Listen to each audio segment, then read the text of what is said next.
Bonjour les secondaires 4, aujourd'hui on est le 14 avril 2020, je voulais faire avec vous le chapitre 3.2.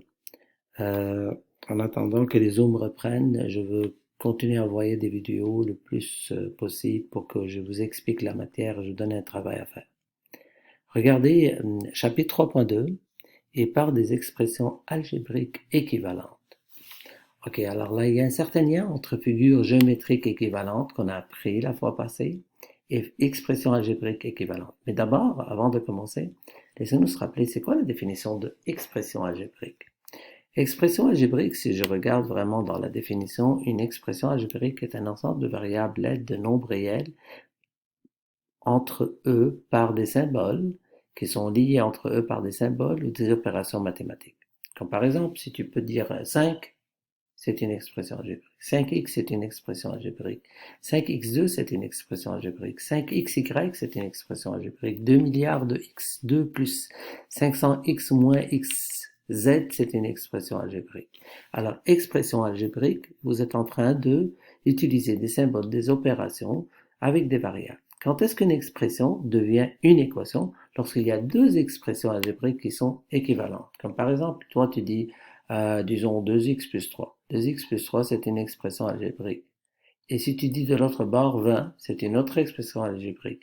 Si ces deux expressions algébriques sont équivalentes ou est égales, tu as créé ce qu'on appelle une équation. S'il y en a une qui est plus petite que l'autre, on dit plus petit, alors on a créé une inéquation. Alors là, on a déjà vu la notion des équations et des expressions algébriques. Mais équivalente, là, et équivalente ici, c'est quoi le lien? On va essayer de faire un lien entre les deux chapitres. On va essayer d'apprendre comment peut-on utiliser l'algèbre. Dans l'algèbre, comment peut-on trouver des expressions qui sont équivalentes, mais aussi pour les prouver, pour les comprendre. Comme par exemple, un des exemples, c'était le numéro 10 dans l'autre chapitre, le théorème de Pythagore.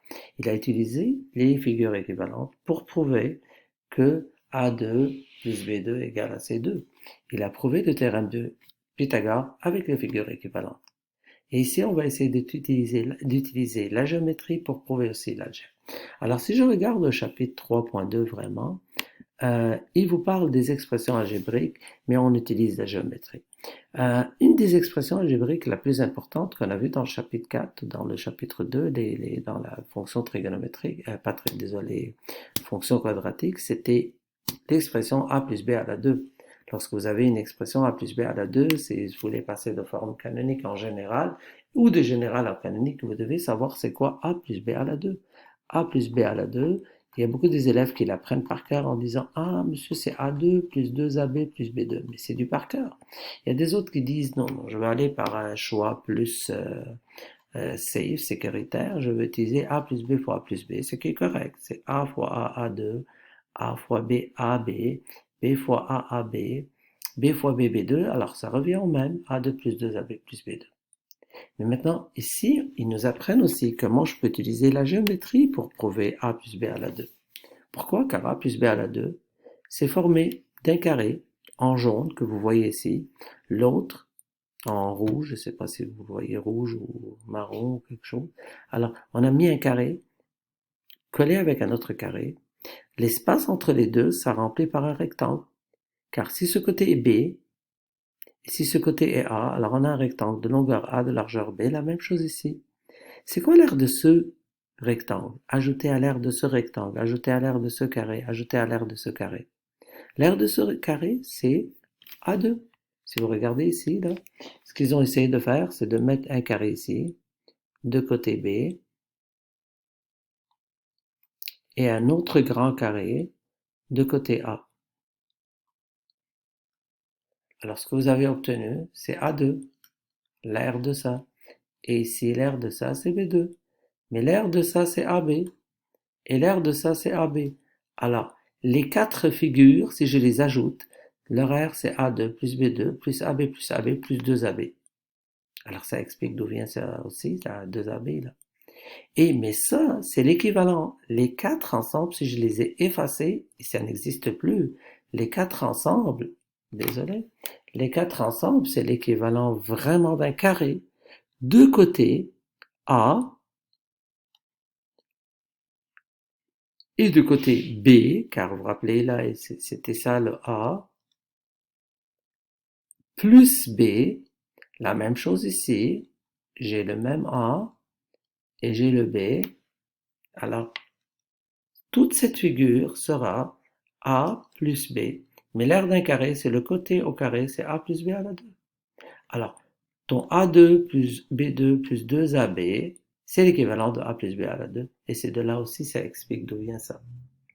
Une autre chose très très très intéressante qui nous aide dans notre calcul et même parfois dans la factorisation, c'est la différence de deux carrés, ce qu'on appelle difference of two squares en anglais, et ça s'applique très bien lorsqu'on nous demande de factoriser.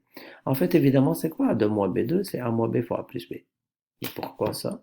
Comment je peux l'expliquer? Comment je peux factoriser A de moins B2 comme A plus B fois A moins B? Il y a quelqu'un qui me dit, je peux utiliser l'algèbre aussi, monsieur, encore une fois. Je peux dire vraiment, je peux dire A, désolé, je vais effacer. Je peux dire A, excusez-moi, on va régler ce problème. Fermez ça, on va enlever ça. Ok, alors je reviens. Alors si j'ai A de moins B2, c'est quoi A2 moins B2? Comme je vous ai dit, ou A moins B fois A plus B. Si j'ai A moins B fois A plus B algébriquement, je peux vous dire que A moins B fois A plus B, désolé, si je multiplie A fois A, c'est A2, A fois B, c'est AB, moins B fois A, c'est moins AB, et moins B fois B, c'est moins B2, moins AB plus AB, ça donne A2 moins B2. C'est aussi compliqué de faire ça, de le prouver, de se rappeler. Ça. Je peux utiliser aussi l'algèbre. Quelqu'un me dit comment la géométrie, quelqu'un me dit comment. Revenez à cette histoire, mais essayez de changer un peu de stratégie ici. Essayez de imaginer que vous avez un carré de côté A. Le carré, il est de côté A. Ok, parfait. Alors je reviens, le carré, tout ça maintenant c'est devenu A. De là à là, c'est mon A. Ok. Si j'ai enlevé de ce carré un autre carré à l'intérieur de côté B, alors que sera l'aire de cette figure sans celle-là? Imaginez que celle-là n'existe pas. Ah, ça serait l'aire du grand carré A2 moins l'aire du petit carré moins sans le petit carré, c'est B2, A2 moins B2. Oui, c'est vrai. Mais n'oubliez pas, en faisant ceci, que vous avez obtenu aussi un rectangle de longueur. N'oubliez pas que tout ça maintenant c'est A, de longueur A moins B, car cette pièce, c'est le restant de A si j'enlève le B. Et celui-là, là, c'est aussi A. Alors j'ai un rectangle de côté A moins B comme longueur et de côté B comme largeur, et j'ai vraiment ce rectangle-là. Mais sur ce rectangle, il a une mesure de A. Mais je ne sais pas c'est quoi sa longueur là. Je peux déterminer là. Mais ce rectangle-là, il manque, car n'oubliez pas que c'est A. Ça, c'est tout ça, c'est A. Alors regardez qu'est-ce que vous pouvez faire. Vous pouvez enlever ce rectangle-là et vous le mettez ici. Et ça va rentrer, ça va fit. Alors vous allez obtenir un plus grand rectangle équivalent à ce L-shape, à cette forme de L, équivalent à cette forme-là, vous vous rappelez, car on a enlevé le carré ici, car tout ce que tu as fait, tu as coupé ça, et tu l'as mis ici. Et ça rentre bien, ça garantit, car cette mesure, c'est exactement la même mesure. Ça, c'est A moins B, et c'est vrai, c'est A moins B. Ça, c'est A moins B. Alors ça, aussi, ça va rentrer ici. Parfait, alors. Vraiment, ça peut rentrer. Alors, qu'est-ce que j'ai obtenu maintenant, finalement? J'ai obtenu un grand rectangle de longueur A plus cette pièce est toujours B. N'oubliez pas car elle est devenue ici A, alors c'est devenu de longueur A plus B fois largeur A moins B. Ah, ah. Alors A plus B fois A moins B, c'est l'aire de ce rectangle. Mais ce rectangle, il est l'équivalent à cette figure en L. Et cette figure en L, c'est l'équivalent à l'aire du grand carré moins le petit carré qui est A2 moins B2. Alors, j'ai A2 moins B2 qui est A plus B fois A moins B. Alors vraiment, je vais effacer tout ce barbouillage là, pour que vous puissiez voir. Alors vraiment, j'ai obtenu la deuxième expression la plus importante qui dit que A2 moins B2, c'est A moins B fois A plus B. Vraiment importante cette formule-là. On va regarder là-dessus. Ok, alors je vais répéter encore une fois. N'oubliez pas que vous avez un rectangle de côté A, un carré de côté A, et vous avez enlevé de ce carré un autre carré à l'intérieur de côté B. Alors vous êtes resté avec un carré manquant, il lui manque ça. Alors l'aire de ça, ça va être l'aire du grand, qui est A2, moins l'aire du petit, qui est B2. Alors c'est A2 moins B2. Ça, c'est sûr que c'est A2 moins B2, c'est l'aire de celui-là. Mais n'oubliez pas que ici, je pourrais prendre cette pièce. Je regarde, c'est quoi cette partie? C'est tout le A moins tout le B. Alors c'est A moins B. Ok, parfait. C'est quoi cette partie? C'est A moins B. Alors je peux prendre ça, qui est ici. Je vais changer de couleur. Je peux prendre ça, qui est ici, et le coller le mur à mur ici. Alors je vais obtenir un grand rectangle. Ok, ce rectangle, il a une longueur de A avec cette pièce. C'est quoi cette pièce? Cette pièce, c'est celle-là qui est devenue là. Alors cette pièce est B. Alors c'est A plus B. Et une largeur de tout le A moins celle-là qui est A moins B. Alors ça c'est A moins B et ça c'est A plus B. Alors l'aire de ce rectangle, c'est A moins B fois A plus B. Alors ce rectangle est équivalent à cette figure en L. C'est quoi l'aire de cette figure en L? C'est A2 moins B2. Et c'est quoi l'aire de ce rectangle? C'est A plus B fois A moins B. Alors A plus B fois A moins B, c'est A2 moins B2. Et c'est vraiment important, j'ai utilisé la géométrie pour prouver la l'algèbre. Maintenant, la troisième chose, car il me reste encore 3 minutes, c'est les expressions où il y a différence de cubes ou addition de cubes. A plus B au cube, c'est vraiment quelque chose que vous utilisez souvent au cégep. J'aimerais voir avec vous, j'ai préparé pour vous un cube. C'est vraiment l'idée, elle est pareille. Si vous regardez à ce cube-là,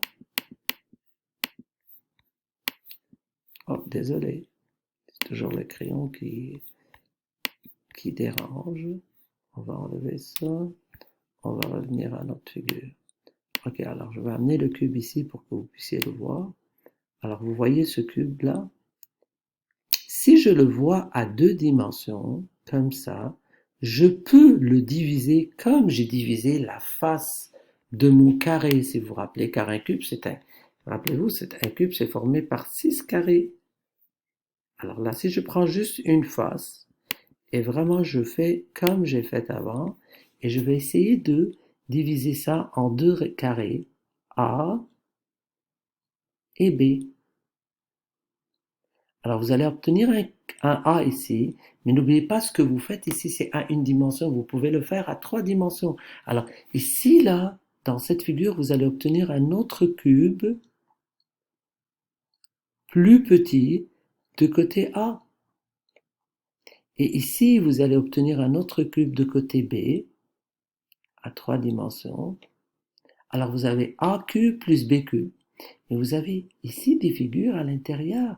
Vous allez avoir cette figure, cette figure. Si vous regardez à cette figure-là, n'oubliez pas que ça, son aire, c'est A fois B. Mais si elle va en profondeur de B, ça va être A fois B fois B. Ça va être A fois B2. Et la même chose ici. Alors, vous allez obtenir des A fois B fois B et A fois B. Alors, vous allez obtenir des figures comme A2B et AB2. Et vous allez voir combien vous allez obtenir. Vous allez obtenir 3 de chaque. Alors, ça va faire la formule qui te dit, c'est quoi A plus B au cube? Et en fait, si vous voulez le faire algébriquement, il y a une possibilité de le faire. C'est A3 plus 3 A2B plus 3 AB2 plus B au cube. Il y a beaucoup d'élèves qui disent A plus B au cube, c'est A au cube plus B au cube. C'est vraiment faux. Et si vous regardez la figure ici, vous allez le voir. Vous allez voir les rouges, les jaunes. C'est chacun, par exemple ici, celle-là, là, c'est composé de B par A. Alors c'est B2 fois A. Combien de ça il y en a? Il va avoir 3. Et là-bas, il va avoir 3. Et là-bas, alors tu vas avoir 3A de B plus 3AB2 plus A cube plus B cube. Ça explique le chapitre. Vraiment, allez faire la page 150.